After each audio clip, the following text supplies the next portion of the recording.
Plus, the nation's first black Secretary of State, Colin Powell, died from complications of COVID-19 this morning. He was fully vaccinated but had been battling a form of blood cancer. President Biden ordered flags at the White House to be flown at half-staff in Powell's honor. Here's how Secretary of State Antony Blinken remembered him. Secretary Powell was, simply and completely, a leader, and he knew how to build a strong and united team. He treated people the way he expected them to treat each other, and he made sure that they knew he would always have their back. The result was that his people would walk through walls for him. Skylar Henry reports from Walter Reed Military Medical Center on what Powell meant to American politics. President Biden ordered the U.S. flag be flown at half-staff in honor of one of America's most famous soldiers and statesmen. I became friends with Colin Powell, who we just lost.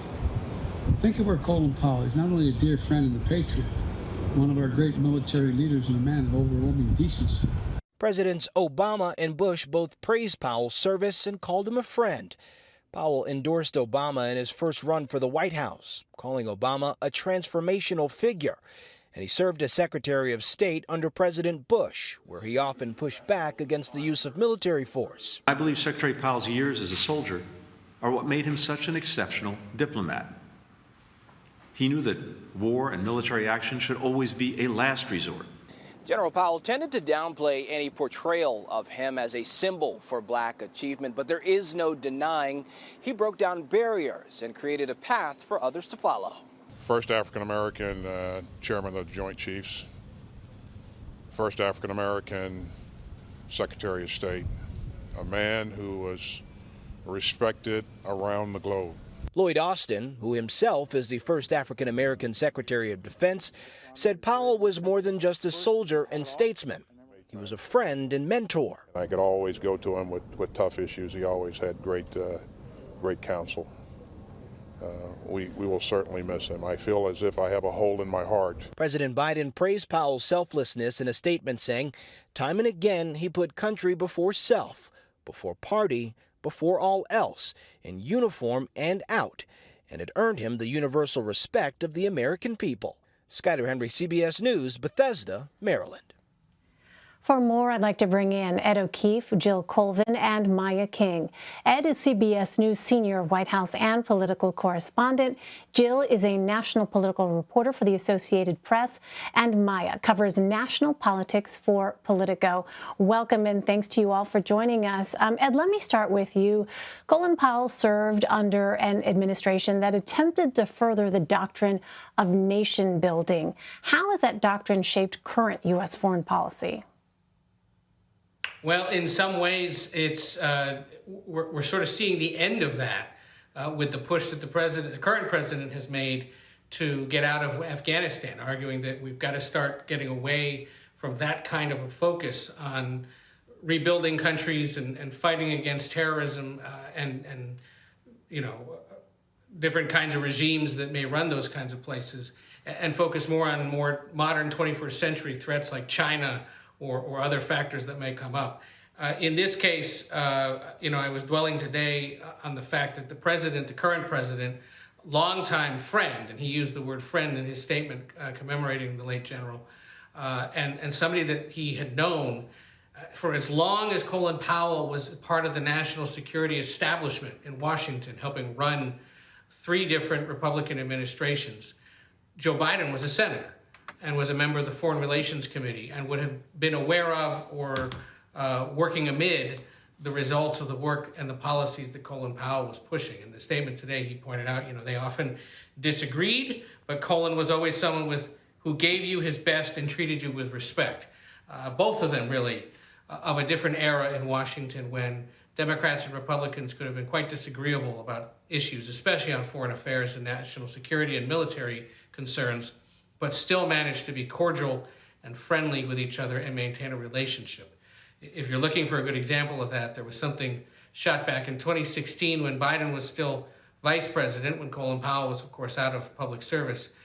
They were on Jay Leno's car show, which airs on another network, and they raced their Corvette Stingrays together. And it's quite a scene, these 2 older guys playing with their toys. but two guys that genuinely knew each other, genuinely liked each other, even if often they were on other sides of an issue. And of course, Powell endorsed Biden's presidential campaign against Donald Trump, spoke at the Democratic convention, and had done the same for Barack Obama, most monumentally perhaps back in 2008, providing a real validation of the campaign that Obama was mounting and the history he was set to make. So a huge loss, unexpected, of course, and another reminder of the grave threat of COVID-19, especially to the elderly, to those like the former general who have underlying conditions, and to those who may not be vaccinated. This may have been a reminder to some, or there is, of course, fear that perhaps it was a validator of their beliefs, but either way, a reminder that this pandemic is still with us. Right. And you know, this term breakthrough, too, Ed, it's something I've heard discussed today. It's a little bit misleading, or can feel misleading to some folks when they hear that, because when they learn of a death like Colin Powell's, some may wonder about the efficacy of these vaccines. But it's just a reminder, these vaccines are meant to prevent, serious illness and death in people who don't have those compromised immune systems. And so it's an important distinction to make, to just sort of underscore here. There were other factors in addition to just the COVID-19 that you mentioned. But on a much lighter note, Ed, I wish I would have known about that Jay Leno footage of Joe Biden and Colin Powell, because I'm pretty sure we could have fair used that for the show today, racing Corvettes. We'll see, maybe we can get that for later episodes. I hadn't heard that. I hadn't seen that episode, but I'll check it out. All right. Well, Jill, let's shift to today. The Senate, we know, has zero wiggle room in passing the president's social spending bill and just a small margin in the House. Does this package face a bigger threat from Republicans or internal Democratic division at this point? I mean, it's not clear yet, whether they're going to get to the point where Republicans are going to matter at this point. It's all about trying to come to some kind of compromise within the Democratic Party between the liberal wing and the more moderate wing as they try to hammer out what this amount is going to be as they go back and forth about what these various programs should cover. Obviously, Joe Manchin, Senator Sinema are on one camp here, a lot of discussion back and forth about whether, for instance, various parental leave policies should be counted. And so it's unclear at this point, whether it will get to a vote. And what Democrats are going to realize as they're returning to the Hill this week is that time is really short. I know that it's only October and December feels like it's a long time away, but it's really not that many days left in the legislative calendar. And they're really going to start hitting up against deadlines, not just on this reconciliation bill, but also on the debt ceiling, also on averting another government shutdown, with Mitch McConnell, the Republican Senate leader, making very clear that he does not intend to help this time around. And we're at this point where Democrats are really under pressure to try to make sure that they have something when it comes time next year to the midterm elections, that they've got something to show and to show voters, look, this is what we did when we were in power. And on this topic of deadlines, Maya, with no agreement on this package expected by the end of the month, the short-term extension of highway funding expires October 31st. What is the significance of that date? Well, essentially, what this points to is, what I'm thinking about it, at least in terms of, is how we're headed into, in fact, a campaign season at the end of October into November.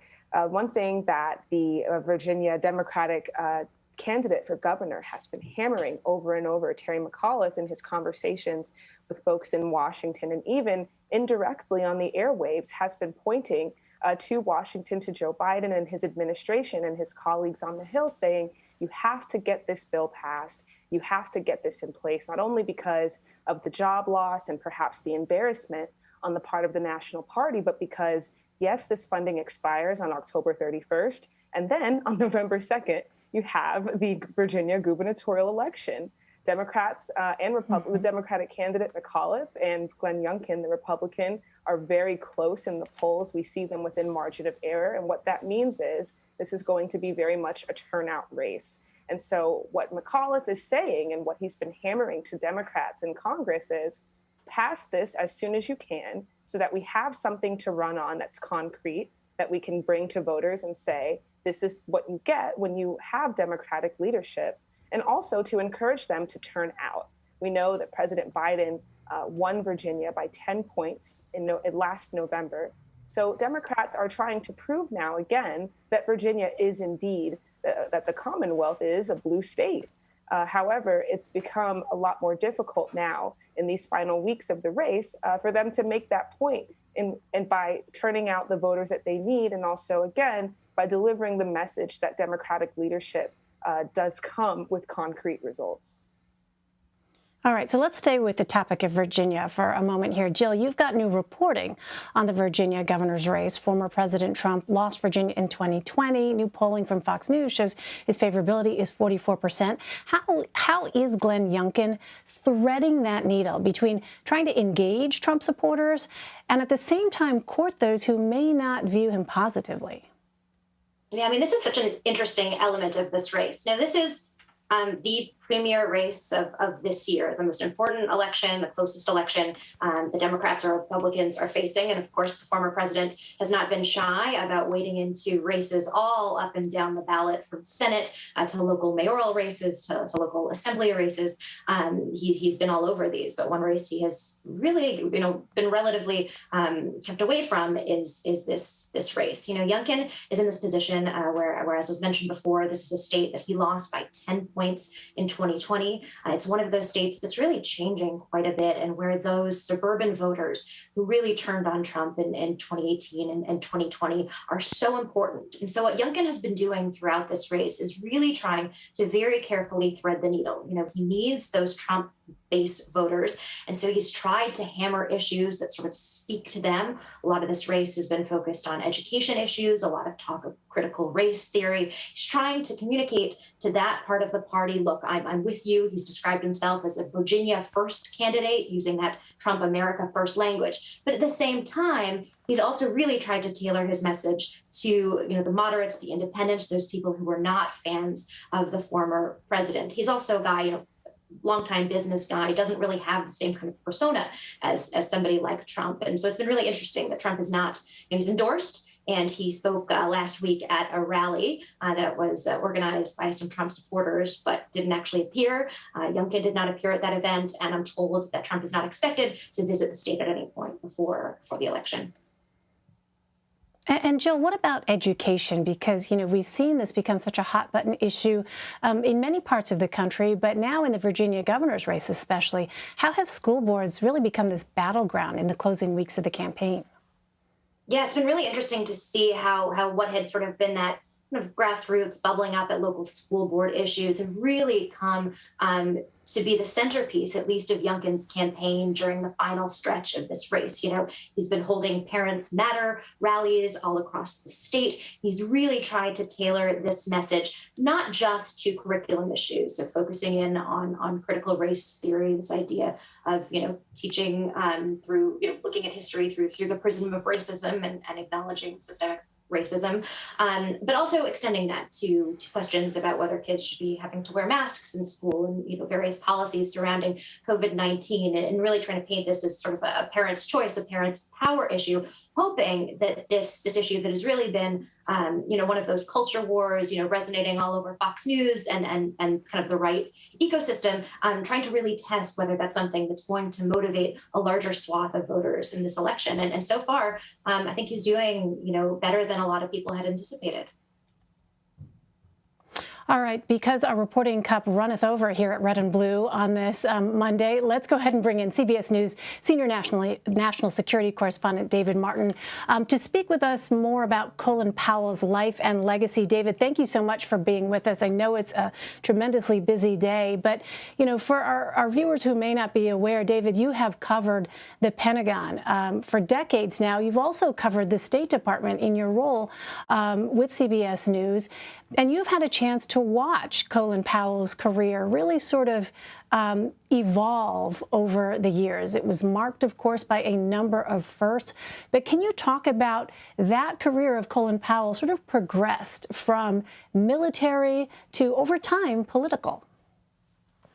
So Colin Powell was the whole package. He was smart, he could get things done, and he had world-class people skills. So senior officials at the Pentagon were always trying to recruit him to come work for them as his military assistant. So he worked during the Carter administration as the military assistant to the Deputy Secretary of Defense, and then he managed to escape from the Pentagon for about a year to go back to where he wanted to be, which was with the Army, commanding troops.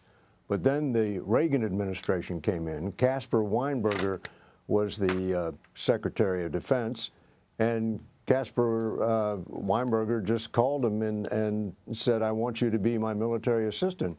And when you're a military officer and you get a call like that, there's only one right answer. So he came back to the Pentagon, and he was working as Weinberger's military assistant when the Iran-Contra scandal came along, and the White House imploded over that. And so Powell was sent over to the National Security Council to help clean things up and get that working in a more orderly fashion again. While he was doing that, the vice president was George H.W. Bush. And Powell obviously made an impression on George H.W. Bush, because when he became president, one of the first acts he did was to appoint Colin Powell as the first black chairman of the Joint Chiefs. And then along came the first Gulf War, Operation Desert Storm, as it was called, and that's what made Powell a household word. And can you just talk a bit more about that, David? How was he viewed, not just among the leadership at the military at the highest levels, but also among the rank and file? Because the symbolism of him being such a trailblazer in that field, in the Department of Defense, we hear today about how important it is to be able to see a person who looks like you elevated to powerful positions. What was the view of rank and file, say, of Colin Powell? Well, I first have to tell you that there was a little bit of sour grapes when he was first named, because everything here goes on seniority. And he was a very junior four-star general when he was picked by George H.W. Bush. And so there were some hard feelings when he got jumped over everybody to become chairman of the Joint Chiefs of Staff. But I think those quickly vanished because he was such a successful chairman of the Joint Chiefs. I first understood the impact of what that appointment meant when I visited an elementary school. I can't even remember the story I was working on, but I visited an elementary school, and you went into the library, and there, along with all the junior biographies of Martin Luther King, were biographies of Colin Powell. And when you penetrate down to that level and get your life is now being taught to school children, that's when you've made an impact. It's such an amazingly powerful illustration of that symbolism. I do want to ask you, David, about Colin Powell's speech in 2003 to the UN, arguing about the presence of weapons of mass destruction. As you well know, this ended up being, you know, very much an inflection point. Let's go ahead, first of all, David, and listen to some of what he said. Yep. The facts in Iraq's behavior demonstrate that Saddam Hussein and his regime have made no effort to disarm as required by the international community. So General Powell later called the speech a blot on his record. David, remind us how he came to make that speech to begin with, and then what led him to later regret it. Well, of course, he was Secretary of State at the time, and so the Bush administration picked him to make this address. He was Secretary of State, so he was the natural person to address the UN, but everybody in the Bush administration realized he was also their most credible spokesman. So Powell really had no choice but to say, yes, sir, I'll go deliver the speech.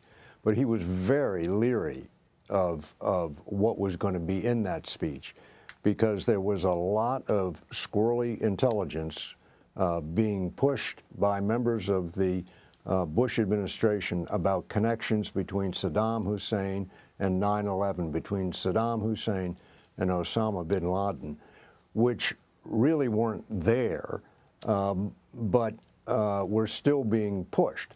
And he was afraid that some of these specious intelligence reports would get into his speech. And so he spent a number of days closeted in a conference room out at the CIA, working on that speech, taking every single claim that various members of the Bush administration wanted to put into that speech and demanding to see the intelligence that was behind it.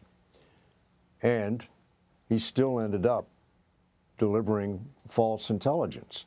And part of that was that a lot of that intelligence was based on a defector whose code name, fittingly enough, was Curveball, who was just telling untruths about mobile biological weapons labs and other weapons of mass destruction that were being developed and hidden by the regime of Saddam Hussein.